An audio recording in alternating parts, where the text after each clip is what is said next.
মন খারাপ করে কেন দাঁড়িয়ে আছি? গতকাল আমরা এতিম হয়েছি। আমাদের মা পরপারে চলে গেছেন।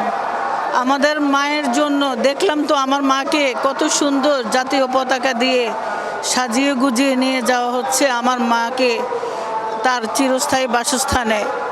আমার একটাই কথা, আমার মাকে যেভাবে স্লো প্রয়োজন দিয়ে মারা হয়েছে এই শেখ হাসিনা, স্বৈরাচার শেখ হাসিনা, তার বিচার আমরা 18 কোটি সন্তান চাই এবং তাকে অতি সত্বর তাকে এনে তার বিচার করা হোক।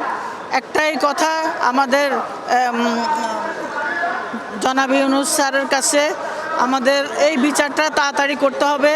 আমরা আজকে এতিম হয়েছি, পুরো 18 কোটি সন্তান, আজকে লক্ষ লক্ষ কোটি কোটি সন্তানরা ভালোবাসা নিয়ে আজকে এখানে আসছে মাকে শেষ বিদায় দেওয়ার জন্য। কিন্তু মা শেষ বিদায় হয়নি, মা আমাদের অন্তরে আছে, আমাদের ভালোবাসায় আছে, আমাদের স্মৃতিতে আছে, আমাদের আন্দোলনে আছে, আমাদের সংগ্রামে থাকবে ইনশাল্লাহ। আমার মায়ের জন্য আপনারা সবাই দোয়া করবেন। আমার মা যেন বেহেশতবাসী হন, আল্লাহ যেন ওনাকে বেহেশতের সর্বোচ্চ স্থান মোকাম দান করেন, আমিন। আর কি বলবো, আমাদের হৃদয়ে রক্তক্ষরণ হচ্ছে।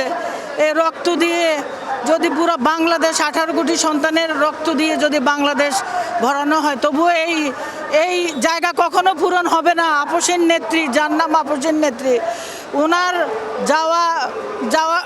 ওনার ঠিকই বাহিরে যাওয়ার ওনার সুযোগ ছিল, উনি আমাদেরকে ছেড়ে যায় নাই, উনি সন্তানকে ছেড়ে যায় নাই, উনি ওনার এক ছেলেকে মেরে ফেলছে, ওনার স্বামীকে মেরে ফেলছে এবং ওনার বড় ছেলেকেও মেরে ফেলতো আমাদের ভারপ্রাপ্ত চেয়ারম্যান তারেক রহমানকে।